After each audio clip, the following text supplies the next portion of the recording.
Chris, we're just outside of Tachi. Why? This is probably the most divisive mainline Resident Evil game in the series. I remember when this came out because I was working at GameStop at the time.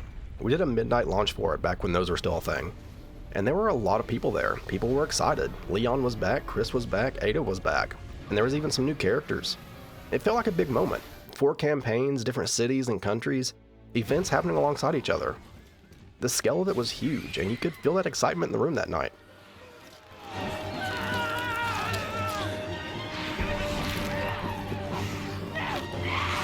This game tried to do a lot at once, multiple stories and tones, but one release meant to carry all of it. That ambition is part of why people still talk about it the way they do. Some people walked away confused, some people stayed with it. A lot of people still aren't sure how they feel about it. I've always thought that made this game interesting.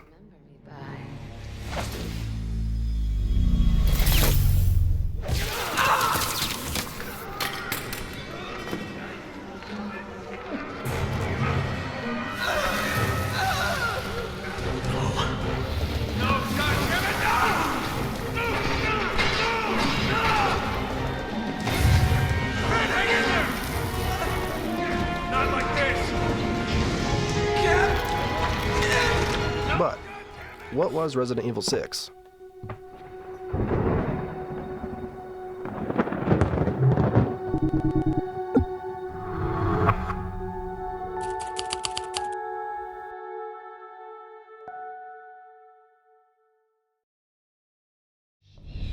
But I am willing to renegotiate.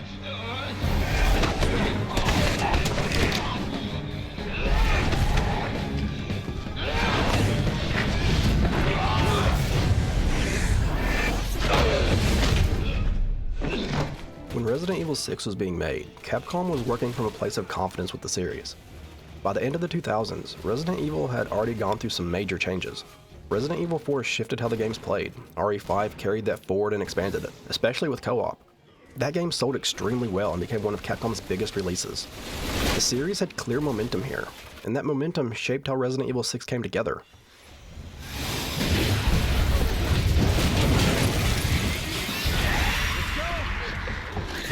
When development started, Capcom was operating under the idea that this version of Resident Evil worked. Action-heavy gameplay, co-op as a foundation, larger environments, more moving parts. The focus was on seeing how much the series could support inside one release. A lot of RE6's identity comes from that mindset. At the time, Capcom talked about wanting the game to feel like a culmination, a place where different parts of the series could exist together. That's why the 4 campaign structure was part of the plan early on. Leon, Chris, Jake, and Ada were each meant to represent a different way of moving through the same crisis. That structure gives the game its shape. Each campaign shows a different side of the world Resident Evil had become. Familiar characters help anchor the experience. New characters extend the timeline forward. The overlap between campaigns reinforce the idea that these events are happening at the same time, across different places. That approach carries into the setting itself.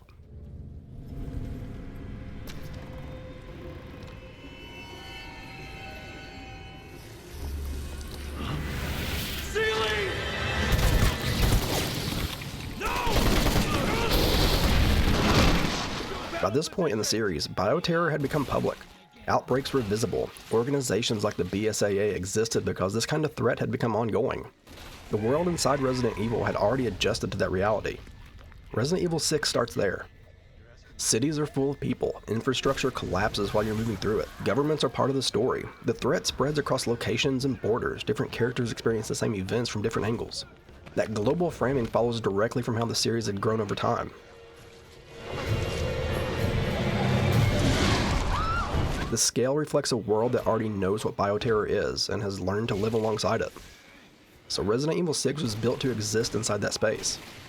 The 4 campaigns, the constant movement, and the way the stories intersect all point back to the same idea. Multiple threads unfolding together, supported by one shared system. Understanding that makes the rest of Resident Evil 6 a bit easier to follow, and why it's shaped the way it is.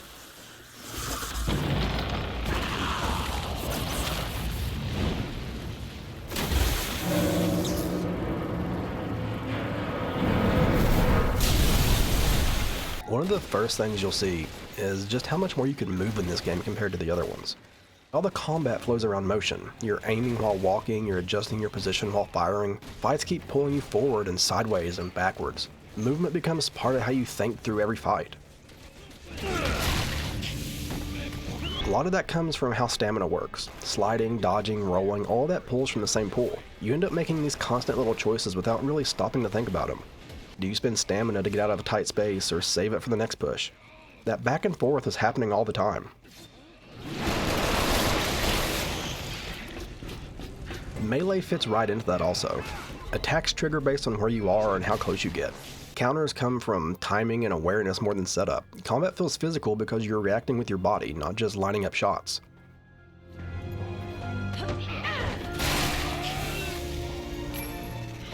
The enemy pressure feeds into that rhythm. The screen fills quickly, enemies close distance, you slide past attacks, roll through openings, reposition almost instinctively as fights stretch on. Encounters keep shifting as things pile in.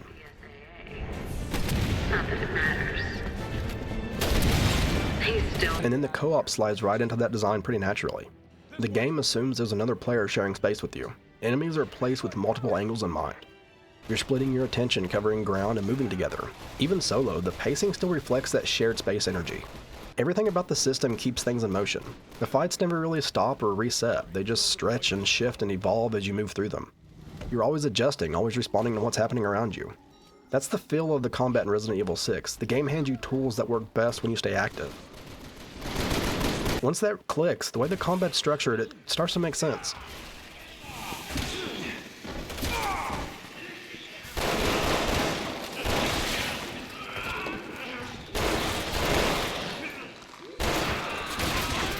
Enemy density plays a huge role in this. Fights rarely stay small for very long. Enemies arrive in groups, and those groups tend to grow as fights continue. The space fills up really fast, and that pressure shapes how you move and react. You're reading the room constantly and adjusting position as bodies stack up around you. The game keeps pushing you forward, moving you from one fight to the next. That flow creates a sense of momentum that carries across the whole experience, regardless of what campaign you're in.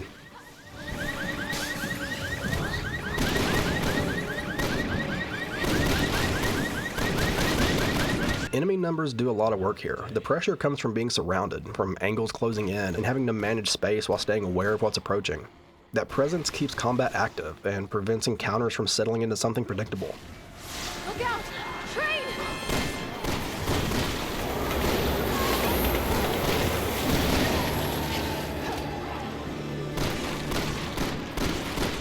Across all 4 campaigns, that density stays consistent even when the pacing shifts. The shape of a fight might change, but the sense of crowding and movement stays with you. That design choice ties directly in how the game plays. Encounters stretch instead of resolving cleanly.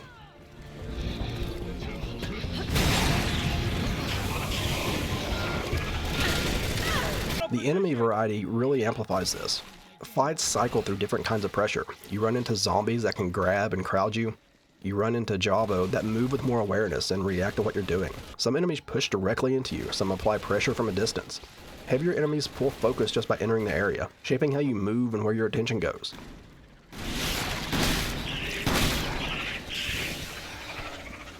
And then there's things like the Ustanok, where his presence hangs over an entire section and influences how you approach everything around him. That variety really keeps you adjusting as fights unfold. You're reading behavior as much as numbers. You're tracking where pressure is building and how space is closing in. Mutations really push that further. With the Javo in particular, enemies shift form during fights. Those changes are tied to how you engage with them, where you shoot them, what body parts you damage. Those decisions shape what you're dealing with as the fight continues. Arms can turn into weapons, shields, or ranged attacks. Legs change how enemies move through the space. Some turn into moths and can fly away, others turn into grasshoppers.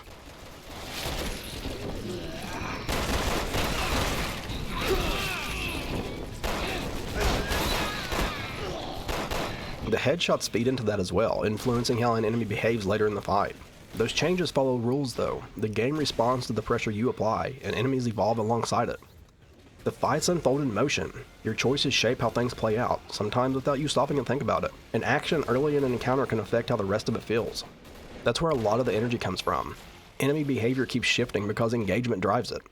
Variety and mutation keeps encounters fluid, letting fights change shape based on how you play through them.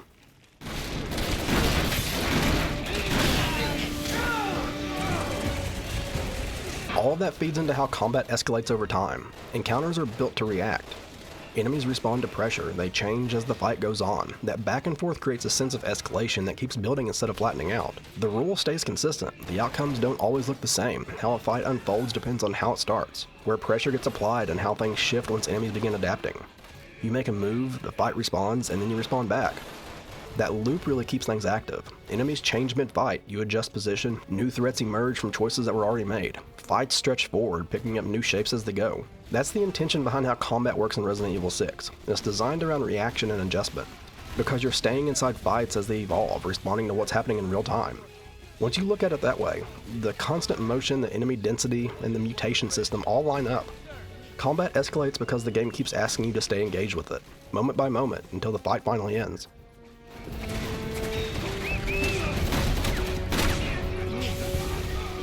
Hey, just real quick, if you made it this far into the video, thank you for hanging out with me for a little bit. I really do appreciate you. If you're enjoying the video and you haven't yet, consider subbing. The channel just hit 10K, which, like I always say, just feels unreal. And it's been growing every day, and I'd really love to have you all stay here in the save room with me. Dropping a like and a comment helps a lot too. Let me know what you think about Resident Evil 6. If you hate it, that's fine, just tell me why. If you love it, I'd like to know why too. I'm always curious how people landed on this one. And I've never asked this before, but it really does seem like the algorithm's shifted again. It seems like it's gotten a lot harder to show up on the homepage. If you know someone who's into Resident Evil or just be into the save room in general, consider sharing it to them. That really does go a long way. But that's enough of all that. Let's get back into RE6.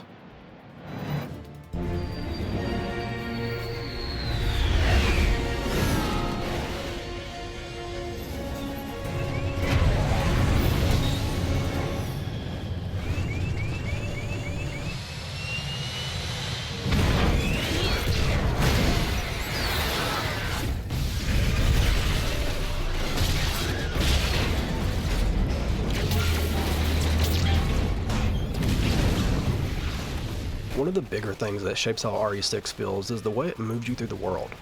You're almost always going somewhere. Streets open up into highways, interiors spill out into public places. You move through campuses, markets, cities, war zones, and stretches of road without sitting in one place for very long. The game treats all these spaces and levels just as something you pass through. A lot of progression is built around set pieces. Sections play out as a sequence of events that keep pulling you forward. Environments shift while you're inside them. Things break, collapse, or escalate around you. You're reacting to what's happening while continuing to move through it. That sense of motion lines up with how the combat works. All the fights happen along that path forward. You clear pressure, move on, and immediately find yourself in a new space dealing with a new situation. The game never really asks you to stop and take inventory of something. It just asks you to keep going.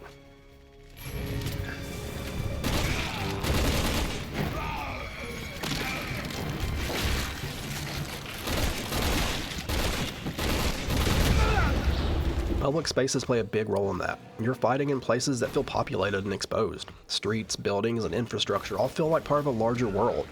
Even when you're inside, it often feels like a brief compression point before you push back into something bigger. Because of that, the pacing stays pretty tight. And there's always a sense of forward pull. You're moving from one space into the next, responding to what's in front of you, and adapting as the environment shifts. The world feels active because you're rarely allowed to sit still inside it.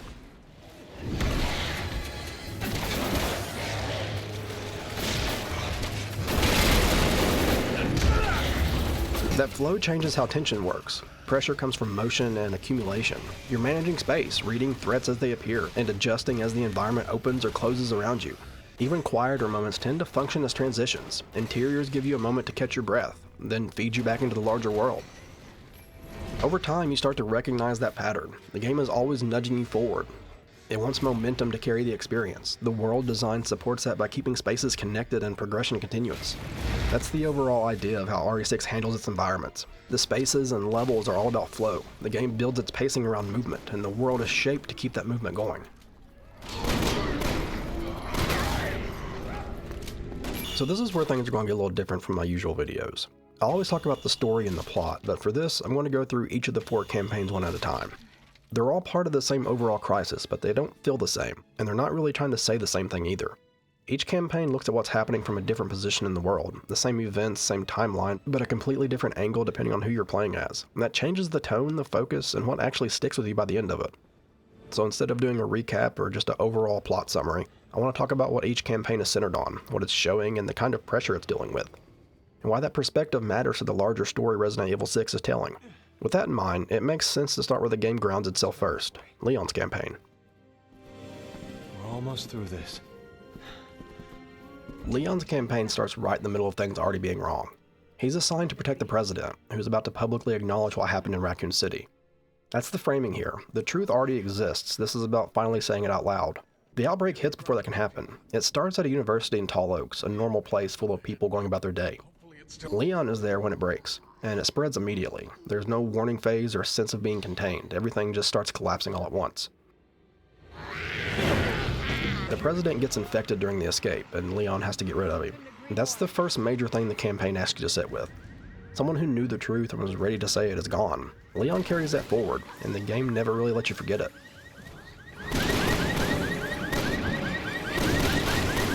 From there, Leon and a new character, Helena, move through Tall Oaks as it falls apart. Streets clog with bodies, evacuations fail. You're moving through civilian spaces while systems break down around you. The outbreak feels planned, and Leon starts piecing together that it wasn't random.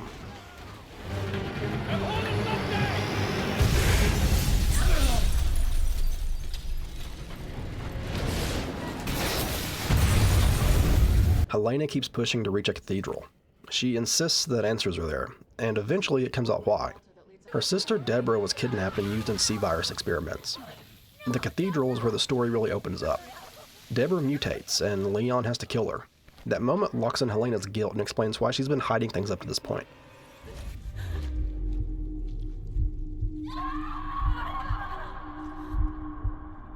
That's when Derek Simmons fully enters the picture. Simmons has been operating behind the scenes, pulling strings to keep the truth about Raccoon City from coming out. Tall Oaks exists because of that. The outbreak is meant to erase a confession before it ever happens. Leon realizes this is less about chaos and more about control. The story here doesn't stay in Tall Oaks for very long though. Leon and Helena track Simmons overseas, and the scale opens up pretty fast. China becomes the next major location. Cities are hit, public spaces are overrun, and this isn't framed as escalation so much as continuation. The situation just keeps spreading.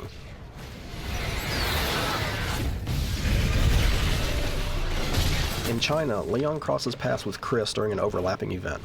That overlap really matters later, but here it reinforces that multiple responses are happening at the same time. No single group has the full picture.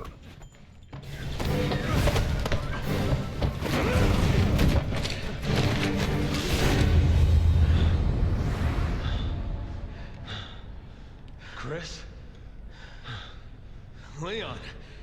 Ada appears throughout Leon's campaign, and at first it looks familiar. Later, it's revealed that this isn't just Ada.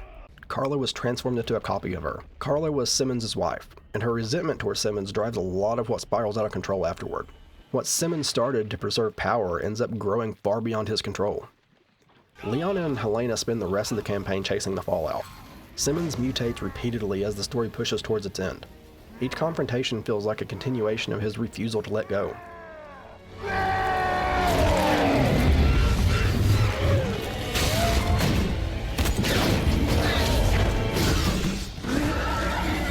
Leon finally puts a stop to it, but the damage is already done. At the end, Leon makes a pretty big decision.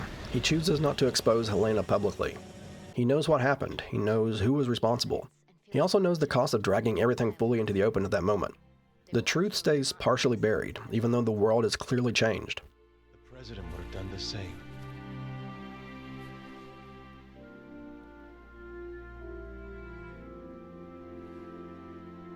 All right. Shall we go join the team? Leon's story is really about proximity to failure. He's close to power and government, close to people who know what's going on behind the scenes. That proximity gives him visibility. He sees how long the truth has been sitting there, how many people knew, and how little that knowledge actually protected anyone. The president wanting to speak matters because it shows how late the system is to its own reckoning. Leon's campaign is built around familiarity and fallout. He's the character closest to Raccoon City, and the story leans into that. Zombies return, civilian spaces collapse. The pacing moves slower and more deliberately because this part of the story focuses on watching something decay out in the open. Everything Leon moves through feels like consequences that have been sitting there for a long time. Because Raccoon City wasn't erased from history, it was buried. His campaign shows what happens when that burial gives way. The outbreak carries a sense of inevitability. It feels like something that's been waiting to surface. That's where the enemy choice comes in. Zombies fit this section of the story. They move slow, they crowd spaces, they force careful movement through places that were never meant for violence. Encounters revolve around being boxed in, losing room to breathe, and navigating familiar environments that no longer function the way they should. Leon's gameplay supports that tone. Movement still plays a role, but positioning carries more weight. You're moving through collapse as it unfolds. The pacing leaves room for tension to build in spaces that were designed for everyday life, not containment. Leon stays close to the truth and power throughout his campaign, without ever holding control of either. He sees the point where things could have been addressed, and he's there when they finally break apart. That proximity shapes how his story feels. He carries an investigative tone. It reacts to events already in motion. It stays rooted in damage control. That's why his campaign works as the entry point to the game. Leon's story anchors RE6 in the series' history. It reconnects the game to where it began in Raccoon City and then shows how far the consequences have traveled. The slower rhythm and zombies and the familiar locations all support that grounding. It's the section that reminds you how this world ended up here, before the story moves outward into everything that follows it.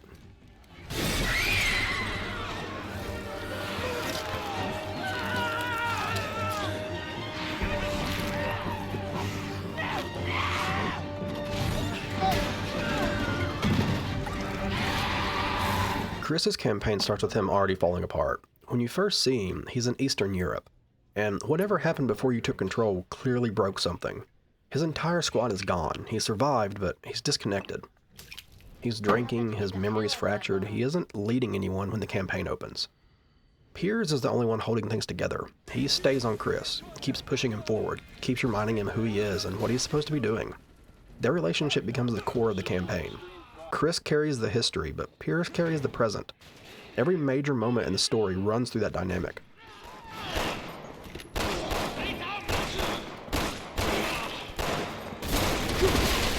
Edonia sets that tone early. The situation is already active. The Joavo are organized, armed, and operating like trained units. They take cover, they move together, they mutate during fights. This is where the game establishes them as something different from anything Chris has dealt with before. As the fighting continues, Chris starts remembering what happened to his squad. Commanding units, giving orders, being responsible for the people around him. The memories come back through action, through pressure, and through being forced back into the leadership whether he's ready for it or not.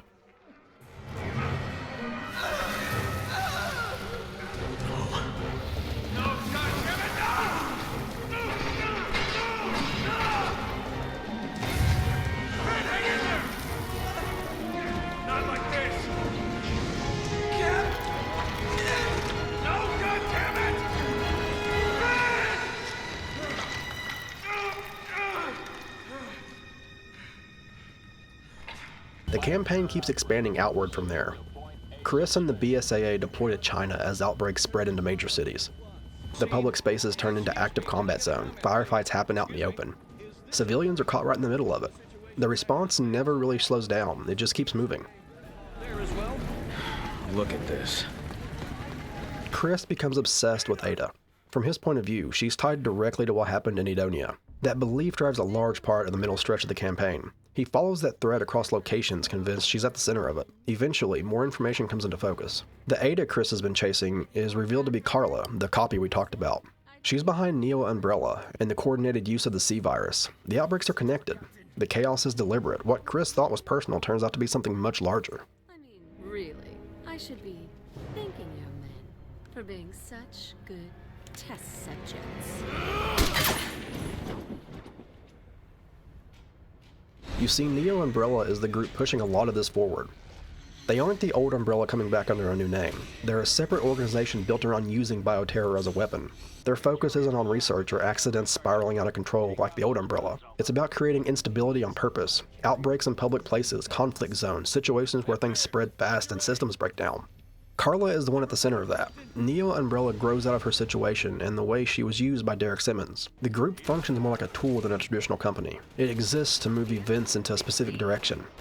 The C-virus is what makes that possible. It's a hybrid virus built from earlier bioweapons. Infection doesn't lead to one fixed result. It produces different mutations depending on what happened to the infected. Damage, exposure, environment, all that plays into how it expresses itself.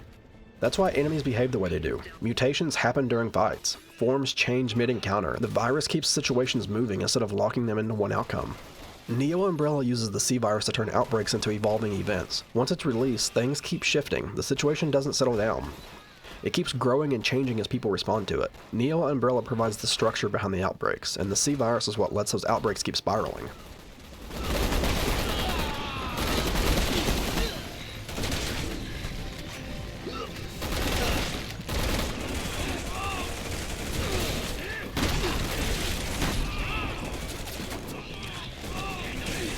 But the final stretch of Chris's campaign takes everything to its breaking point.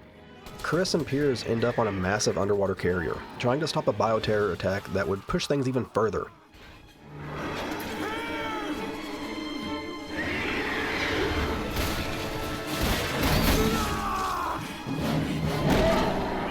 Piers becomes infected during the mission. He keeps fighting. When the moment comes, he sacrifices himself to ensure their operation succeeds and Chris makes it out. That loss defines the end of the campaign. Chris survives and returns to the BSAA carrying everything with him. The squad he lost, the partner who kept him moving forward, the weight of responding again and again to crises that never really stop. That's Chris's story in RE6, and it carries a lot of weight. It's built around exhaustion and guilt, the kind that comes from being in the fight for too long and never really stepping away from it.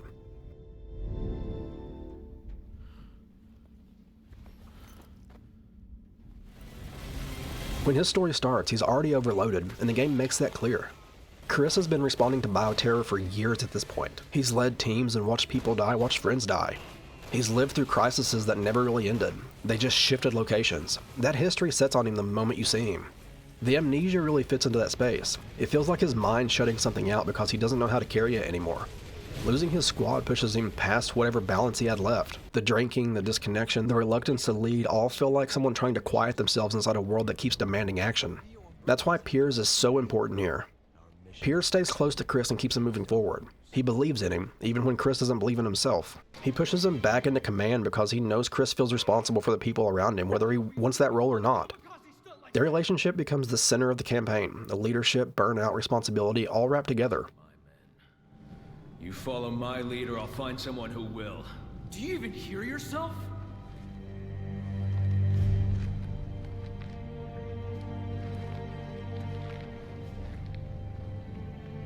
Fall in line, soldier.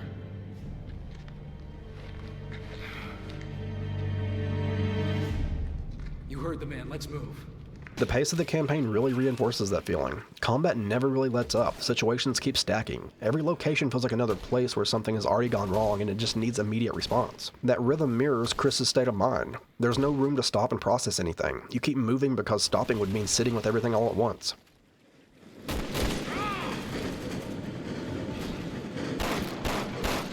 Chris's focus on Ada fits into that.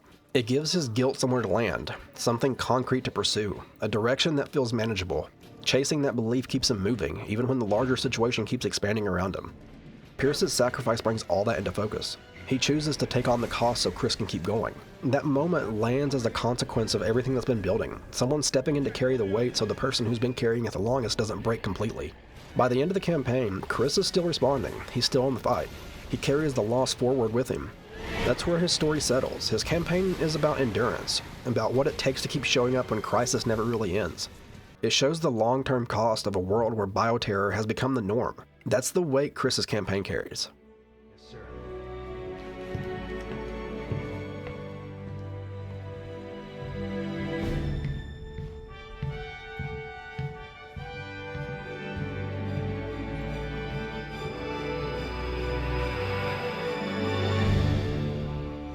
Jake's campaign starts in a very different place. He's a mercenary in Edonia. He fights for money. That's how he survives. When the outbreak hits, he's focused on getting out alive and getting paid, the same way he always has.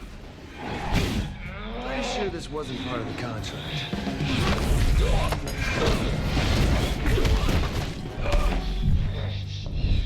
But I am willing to renegotiate. That's where Sherry Birkin from Resident Evil 2 comes into his life. Sherry works with the US government, and she already knows what makes Jake important. She explains that his blood carries antibodies that could be used to help develop a vaccine for the C virus. That information changes how people look at him right away. His body becomes something other people want access to. Jake treats that information like a transaction. He agrees to help, but only after negotiating a payout, $50 million for 1 pint of blood. That moment sets the tone of where his head's at early on. He's thinking in terms of survival and leverage, not responsibility. This is just another job to him at first. Once that deal's in place, Jake becomes a target. That's when Usanok enters the picture. Usanok is a massive bioweapon deployed by Neo Umbrella. He's sent specifically to capture Jake. Eat this.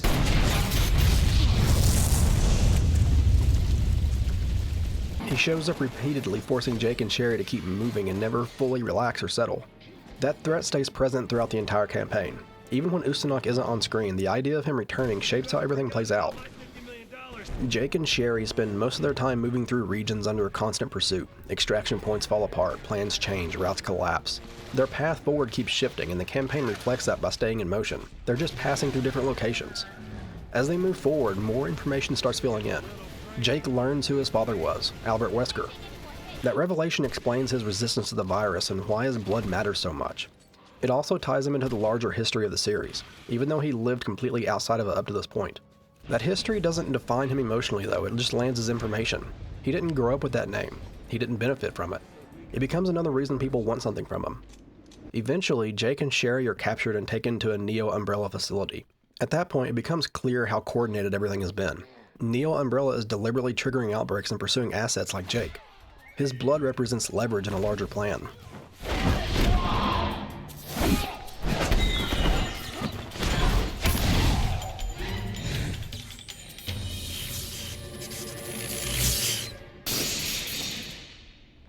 Near the end of the game, Usanok returns during the escape for a final confrontation. That chase finally comes to an end, bringing some closure to the pressure that followed Jake since the beginning of the campaign. This shit ends now.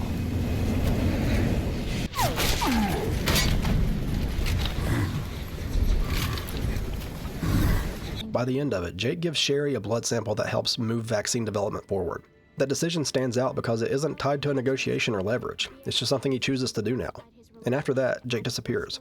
His identity is kept hidden to prevent him from becoming a permanent target. He doesn't join an organization, he just keeps moving.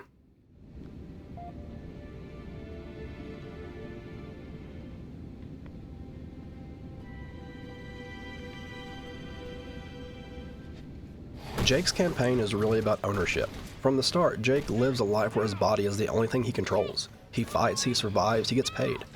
His body is how he moves through the world, and that relationship is straightforward. He decides where it goes, and he decides what it's used for. When Sherry tells him his blood matters, that relationship changes. From that point on, people start looking at him through a different lens. Governments, organizations, bioterror groups.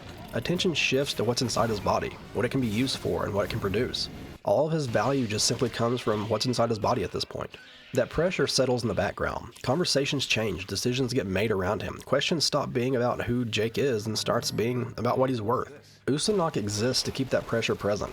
He's there to retrieve Jake. That idea gets reinforced. Jake is something that belongs somewhere else, something meant to be secured.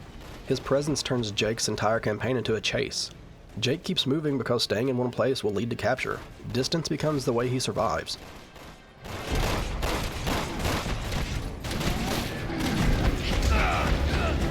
The Wesker reveal adds another layer to that weight. Jake learns his father was someone whose body and mind were treated as assets, enhanced, engineered, weaponized. That legacy lives in Jake's body. It's already part of him. It gives people another reason to decide his body matters. Jake doesn't really fixate or care about Wesker as a person. What stays with him is the realization that value was attached to his existence before he ever had a say.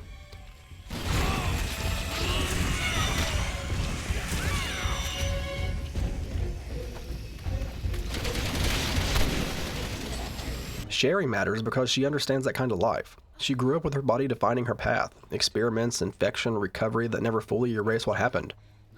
She sees Jake as someone caught in the same cycle, someone navigating a world that keeps assigning meaning to their body without asking. Their connection forms around recognition, being seen as a person in a situation that keeps reducing people to resources.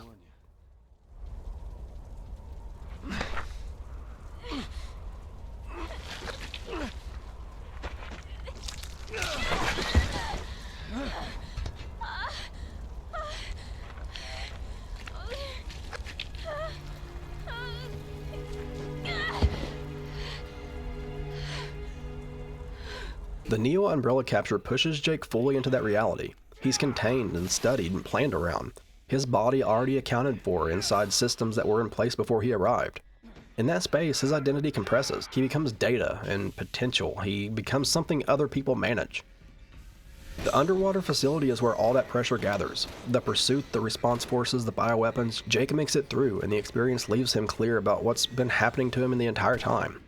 That's why the blood sample at the end matters. Jake decides where the value of his body goes. There's no negotiation, no payment, just a decision he makes. That moment is about authorship. After that, Jake disappears. Staying visible would mean being claimed again. He keeps moving, but the movement changes, becomes space he controls.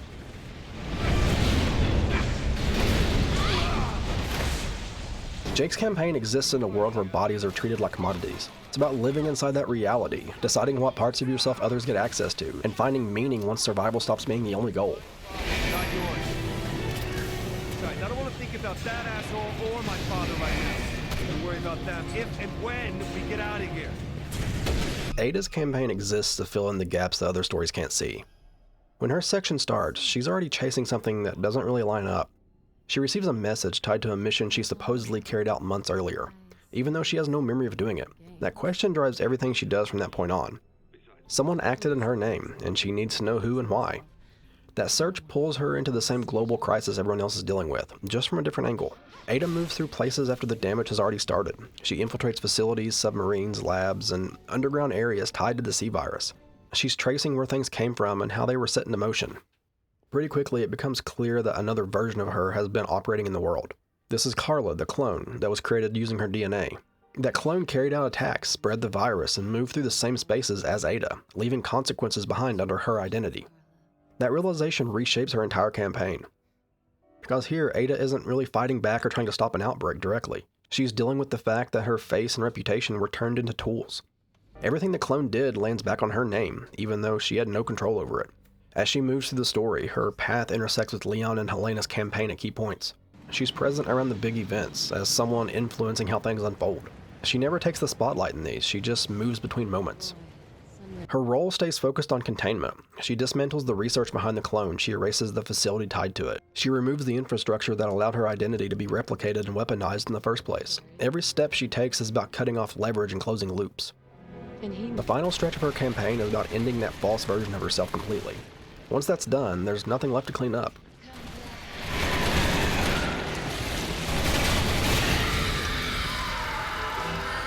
You tried so hard to destroy the world. Now you destroyed your body. Hope this is what you wanted. Ada's campaign ends kinda quietly. There's no reunion scene or shared victory. She gets a call about another job and leaves. Her involvement ends once the parts tied directly to her are dealt with. That's Ada's place here in RE6. Her campaign works better when you think about it less as a character journey and kind of more of like a perspective. She's not really here to live through the crisis the same way Leon, Chris, or Jake do. She's moving between their stories. She's seeing where things overlap, where they break apart, where the gaps are. That alone makes her campaign feel different as soon as you settle into it.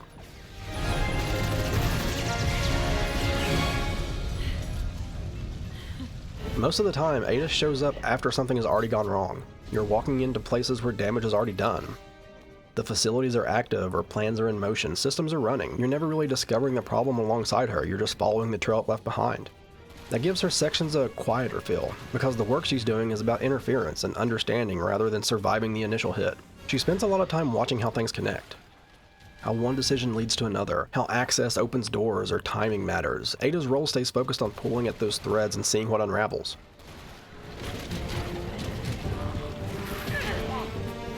She doesn't care much about the chaos itself, but more so how it was all allowed to happen. The clone storyline really fits into that naturally. Someone used Ada's name, her face, her history, and moved freely because of it. That says a lot about how power works in this game's world. Damage spreads because the right person appears in the right place.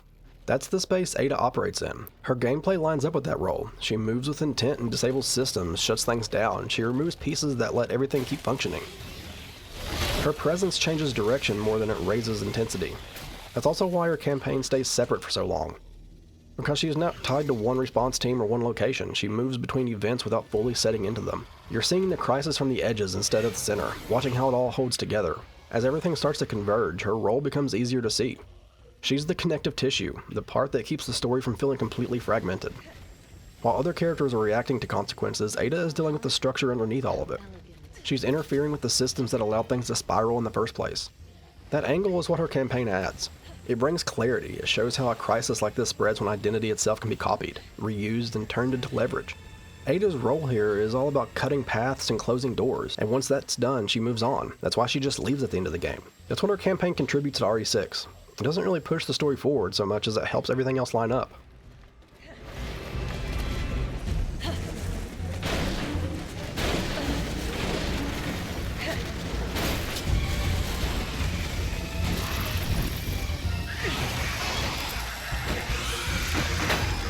The reception to RE6 is a huge part of its story.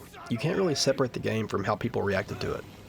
When it came out, the response was split almost immediately. Not in a mild way either. People had very strong opinions, and they didn't really line up neatly. Some people liked how big it was, 4 campaigns, tons of content, characters they already cared about, systems that felt deep once you spent some time with them. Other people bounced off hard. They felt overwhelmed, confused, tired. A lot of people didn't even finish 1 full campaign, let alone all 4. That mattered more than anything else. RE6 isn't a game that explains itself quickly. It asks you to commit, to move between campaigns, to see how things overlap, to sit with systems long enough for them to click. A lot of people never reached that point. They formed their opinion really early on and stayed there. And critically, it was all over the place. Some outlets praised the ambition, the production value, the amount of content packed into one release. Others focused on the lack of focus, the tonal jumps, the feeling that the game didn't know what it wanted to be. You could find high scores and low scores sitting right next to each other, often criticizing or praising the exact same things. That divide wasn't accidental, it came directly from what the game was trying to do. RE6 tried to hold a lot at once: horror, action, co-op, solo play, old characters, new ones, personal stories, global stakes, mechanical depth, cinematic pacing. It didn't prioritize one of those over the other, it tried to carry all of them together. For some people, that was exciting. For others, it was exhausting. Fans who came into Resident Evil primarily for atmosphere and tension felt pushed away. People who enjoyed action-heavy co-op often had a better time. Even then, enjoyment depended on how much patience someone had for the game's structure.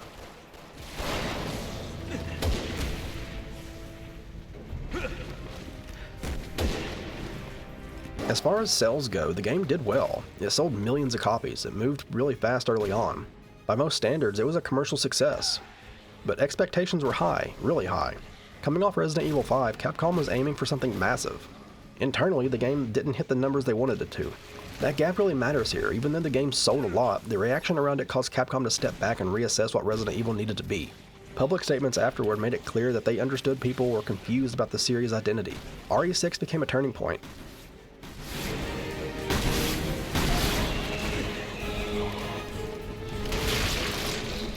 It didn't fail outright, but it showed the limits of escalation. It showed what happens when ambition outpaces clarity. When everything is included, nothing stands out cleanly. You can see that shift immediately in what came next. Resident Evil 7 pulls the camera in tight, one perspective, one location, a clear tone, slow pacing, fewer systems layered on top of each other. That change doesn't happen without Resident Evil 6 sitting right behind it. Over time, the conversation around RE6 has softened a bit in some places. People who revisit it now often talk about the combat depth, the movement system, how enemy mutations actually work, how much control the game gives you once you learn it. The systems didn't change, the context around them did. People are more willing to meet the game where it is now. It doesn't mean everyone suddenly likes it, plenty of people still don't, and that's fine. The game asks a lot. It demands attention and time and tolerance for noise and motion and overlap. What changed is how it's talked about. RE6 isn't usually dismissed as broken anymore. It's talked about as extreme, overcommitted, ambitious to a fault. A game that tried to contain too much of the series inside of one release. And that legacy matters here. RE6 shows what happens when a franchise believes it can carry everything it's ever been at once. It's a snapshot of confidence, scale, and reach before restraint came back into focus.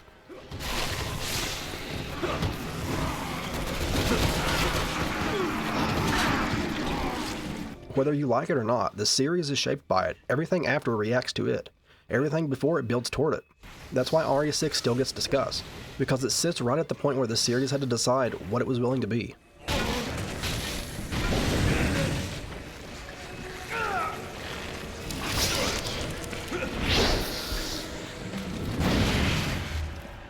If you've made it all the way to the end here, seriously thank you for spending some time with me. I know this one's gone a little bit longer than usual. RE6 is one of those games that people tend to come into with a pretty strong opinion already formed. And I think that's part of why it's stuck around in conversation for so long. It's messy and ambitious, it tries to hold on to a lot at once. Like I'd mentioned, for some people that works, and for others it doesn't. And I think there's room for both of those reactions to exist without canceling each other out. I've always loved horror games, but I also love digging into the weirder corners of this. The games that try something big, even when it doesn't land cleanly. The ones that spark arguments, reevaluation, and second looks years later. RE6 sits right in that space for me. If you enjoyed the video, consider subbing and staying here in the save room with me. There's a lot more coming, and I really like having these longer conversations about games that don't fit neatly into a box. Feel free to drop a like and leave me a comment too. I'd love to hear where you land on RE6, whether you love it or hate it, or fall somewhere in between. But I'm more interested in why than anything else. And if you know someone who's into Resident Evil, horror games, or just this kind of content, consider sharing it with them. That can really help the channel out a lot. But thank you all again for watching, and as always, I'll see y'all later.